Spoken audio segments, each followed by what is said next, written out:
Hola y sean bienvenidos a Expediente Neptuno. Soy Santiago Llobregat. Comenzamos ahora. El 13 de julio de 2025, en un hotel de Gettysburg, Pensilvania, moría uno de los nombres más respetados del mundo paranormal. Dan Rivera, exmilitar, investigador psíquico y custodio de la infame muñeca Annabelle. Fue hallado sin vida, solo, en plena gira y con el objeto más temido de la demonología moderna. Muerte natural o una advertencia final del otro lado. Hoy analizamos quién fue Dan Rivera, qué secretos rodeaban su trabajo y si los espíritus detrás de Annabelle tuvieron algo que ver con su misteriosa partida. Hay archivos que nunca debieron abrirse. Expediente Neptuno. Nacido en Estados Unidos, Dan Rivera dedicó más de 2 décadas al ejército, antes de dar un giro radical en su vida. Su vocación, investigar lo inexplicable. Tras su retiro, fue personalmente invitado a unirse a la New England Society for Psychic Research, la organización fundada por Ed y Lorraine Warren, legendarios demonólogos e investigadores paranormales. Con ellos, Dan se convirtió en una figura clave, no solo como investigador, sino como custodio de uno de los objetos más peligrosos del museo oculto de los Warren, la muñeca Annabelle. Rivera no solo la cuidaba, la escoltaba, la estudiaba, la llevaba a giras. No creía que fuese solo un mito, sabía que era un catalizador, un contenedor de algo mucho más grande. No es la muñeca lo que da miedo, decía Dan, es lo que atrae, lo que esconde a través de ella. En 2023 se anunció algo sin precedentes, una gira itinerante con algunos de los objetos más controvertidos del museo. El corazón del tour, Annabelle, la muñeca Raggedy Ann supuestamente poseída por una entidad no humana, mantenida tras cristales consagrados y bendecida regularmente para contener su poder. Dan Rivera fue su custodio en cada ciudad. Nadie tocaba la urna sin su permiso. Nadie se acercaba sin que él inspeccionara el lugar previamente. Se decía que Dan dormía en la misma habitación que Annabelle durante los traslados y que era el único autorizado a hablarle si algo se movía.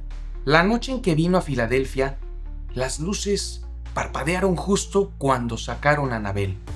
Dan simplemente se quedó quieto mirándola, como si le hablara. Así como esta, vamos a compartir 5 relatos de experiencias paranormales que Dan vivió para honrar su memoria. Vamos con la primera, el día que Annabelle cambió de posición dentro de su urna. Dan contó en una entrevista que durante una inspección nocturna del museo, notó que las manos de la muñeca Annabelle estaban en una posición diferente a la habitual, como si hubiera sido manipulada. Él era el único presente y no había registros de apertura. Dan dijo, no es que la vi moverse, pero algo o alguien lo hizo sin explicación posible, y no fue humano. 2. El visitante que desafió a Annabelle y tuvo un accidente. En una de las giras del museo, Dan fue testigo cuando un joven visitante se burló de Annabelle y la golpeó con los dedos. Se rió. Tony Spera y Dan lo advirtieron. Horas después, este joven tuvo un accidente en moto que casi le cuesta la vida. Este caso fue mencionado en varias entrevistas y usado por Dan como una advertencia sobre la falta de respeto a lo desconocido. 3.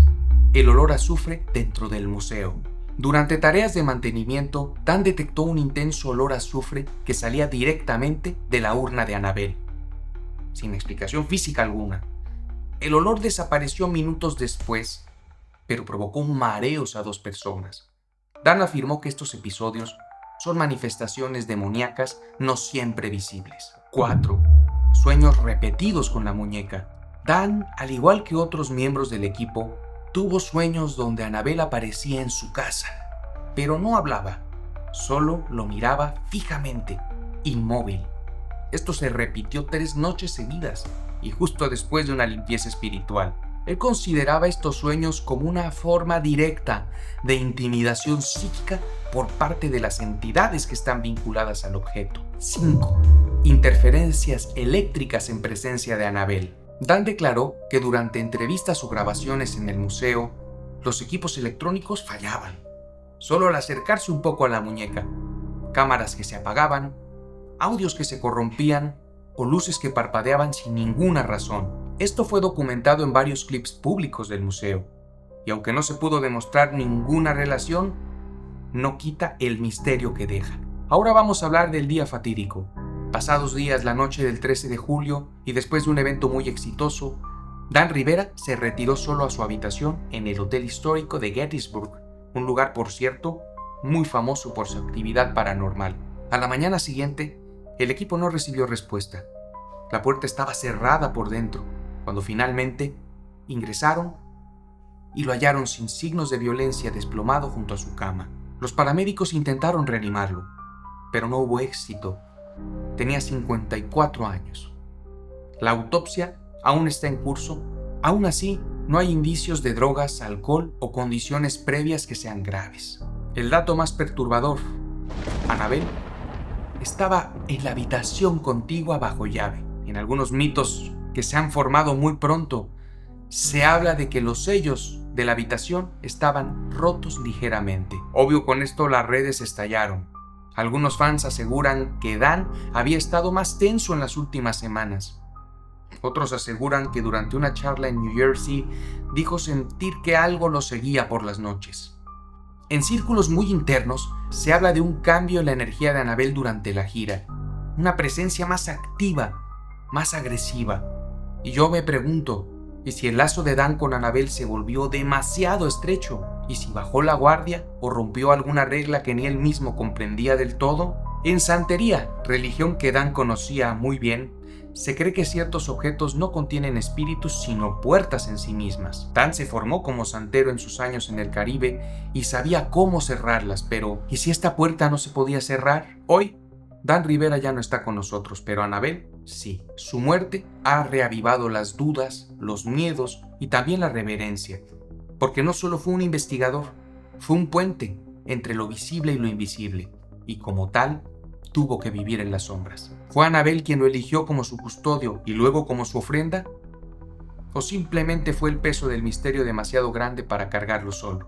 Desde Expediente Neptuno y a título personal, gracias Dan por dedicar tu vida a lo que pocos se atreven siquiera a mirar, por custodiar lo inexplicable con humildad y con valentía, por acercarnos a los misterios con respeto y por recordarnos que el mal no siempre se oculta en la oscuridad. Tu labor fue más que una investigación, fue una entrega silenciosa y valiente. Con esto me despido. Soy Santiago Llobregat y esto fue un episodio más de Expediente Neptuno.